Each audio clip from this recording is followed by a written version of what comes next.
Olá pessoal, nessa aula nós vamos fazer um overview sobre a área de segurança de computadores e vamos explorar os principais termos da área e saber como que constitui a terminologia e os principais conceitos dessa área.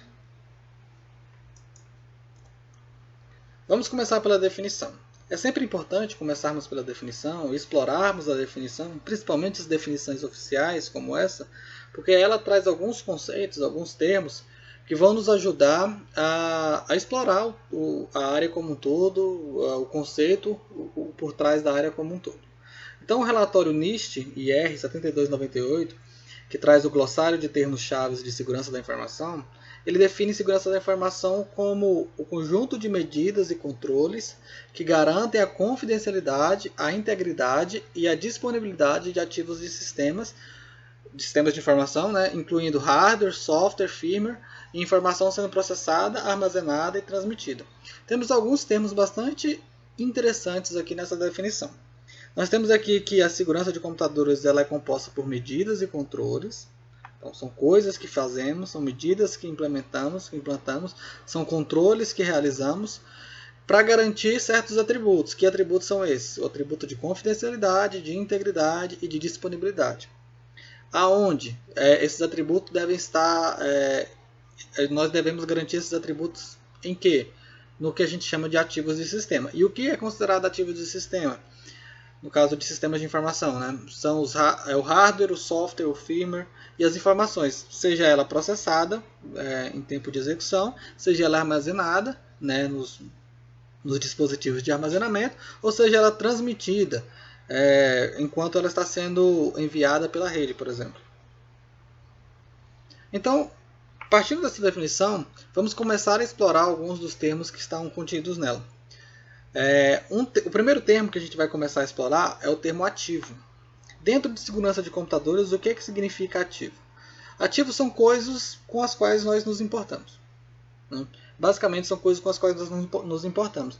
E dentro de segurança de computadores, essas coisas com as quais nos importamos, elas se traduzem como ativos de computação, né? Seja ela, assim como na definição foi dito lá, né? Seja ela hardware, software, a informação seja ela processada, armazenada ou sendo transmitida. Então eu trouxe para vocês algumas perguntas que ajudam a refletir sobre o que pode ser considerado ativo para você, né? Você começa a se perguntar o que você não quer que os outros saibam, né? Que tipo de informação você não quer que os outros saibam? O que você não está disposto a perder, a ter destruído, por exemplo, ou a perder o acesso? O que é insubstituível para você? O que é aquilo que se você perder você não consegue substituir? O que pode impactar a sua reputação? Qual é a informação que é distribuída pela rede e tornada conhecida, ela vai impactar a sua reputação?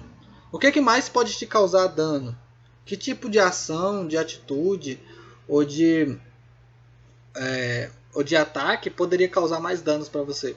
Então, essas perguntas ajudam a definir o que nós podemos classificar como ativos para o nosso caso específico, né? Os ativos de segurança de computação, no nosso caso específico. Então, você tem que começar a refletir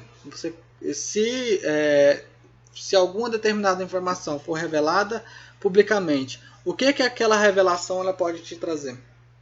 Se você perder o acesso a um determinado ativo computacional, o que isso pode acontecer com você? Então, essas são as coisas que nos ajudam a definir, a delimitar o que são considerados ativos para a gente. No sistema computacional, assim como a gente já viu na definição, os ativos eles podem ser hardware, software, dados ou os próprios recursos que permitem a comunicação. No caso, os recursos de redes. E aqui eu trago uma imagem que ajuda a entender e a deixar mais claro qual que é o escopo da segurança de computadores. Temos aqui nessa imagem um sistema computacional, na verdade 2 sistemas computacionais. Dentro desses 2 sistemas computacionais, que poderia ser um computador, por exemplo, existem dados, né? Esses dados eles podem ser sensíveis, né? E existem processos nesse sistema computacional tentando acessar esses dados. Alguns deles podem ter autorização para acessar, outros deles não, né? Então esse acesso ele deve ser controlado para que processos que podem acessar, que são autênticos e que têm autorização de acesso, eles possam acessar, e aqueles que não têm autorização de acesso, eles não consigam acessar.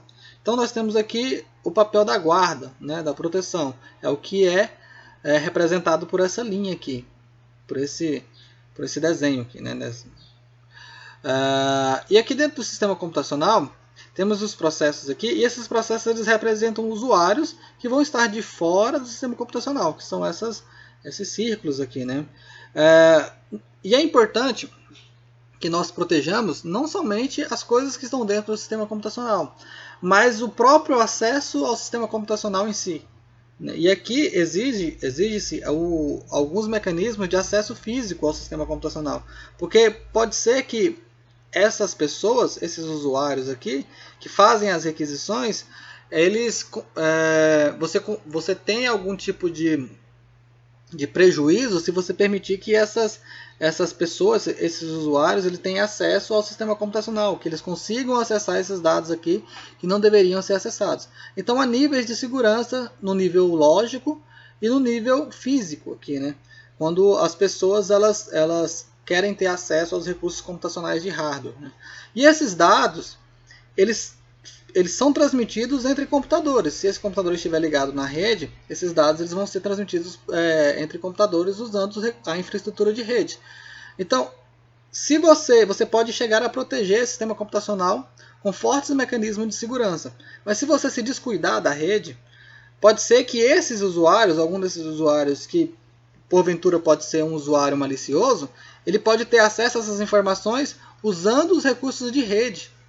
E você fechou aqui os acessos aos dados sensíveis no sistema computacional, mas se você descuidou da rede, esses dados sensíveis eles vão acabar sendo transmitidos pela rede, e esse usuário, que potencialmente pode ser um usuário malicioso, ele pode vir a ter acesso a essa informação, acessando aqui os meios de transmissão entre um sistema computacional e outro.